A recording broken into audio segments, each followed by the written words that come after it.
এই ছিল শালার কপালে। ভাবছিলাম বিয়ের পরে কত সুখ, আর এখন দেখি সব কাজ আমাকে করতে হয়। এ কেমন জীবন আমার! ঝাড়ু দাও আর বাসন মাজো, ধুর ধুর, আর ভালো লাগে না। তোমার থেকে তো ইউটিউবই ভালো, আধেক বললেই পুরোটা বুঝে যায়। তাহলে আজ থেকে ইউটিউবকেই বলো তোমাকে যেন রান্না করে দেয়। ঠান্ডা হাত কারো গালে দেওয়ার মধ্যে কি যে শান্তি আছে।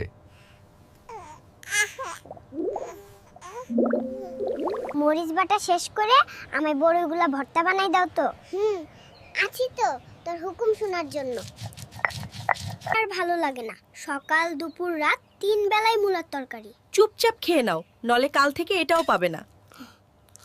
তাপমাত্রা যতই নিচে নামুক না কেন, আমার কিছু আত্মীয় স্বজনের চাইতেই নিচে নামা সম্ভব না, এইটা গ্যারান্টি। আজকে আমি আপনাদের বলবো বউকে খুশি রাখার 5টি উপায়। তো চলুন ভিডিওটা শুরু করা যাক। বউয়ের হাতে টাকা দিতে একদম ভুলবেন না কিন্তু। সব সময় টাকা দিন। ঘর থেকে বের হওয়ার আগেও টাকা দিন, আর ঘরে এসেও টাকা দেবেন। টাকা শেষ হয়ে গেছে, টাকা দিন। এভাবে টাকা দিতেই থাকুন। তারপরও বউ খুশি না হলে আমার দোষ নাই। আমার বাড়িতে খাস আর অন্যর বাড়িতে গিয়ে ডিম পারিস। আজ তোকে রান্না করে খাবো, দাঁড়া। মুরগি একদম তোর মতোই। বউয়ের হাতে রান্না খাস আর গুণ পাশের বাড়ির মানুষের, যেমন মালিক তার যেমন মুরগি।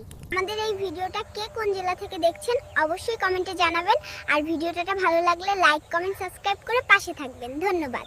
বাবু, তোমার বাবা কি করেন? মা যা বলে তাই করে।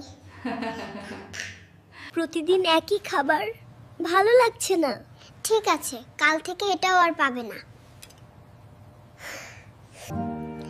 এই শোনো না, আমার একটা কথা। কখনো শুনেছি যে আজকে শুনবো?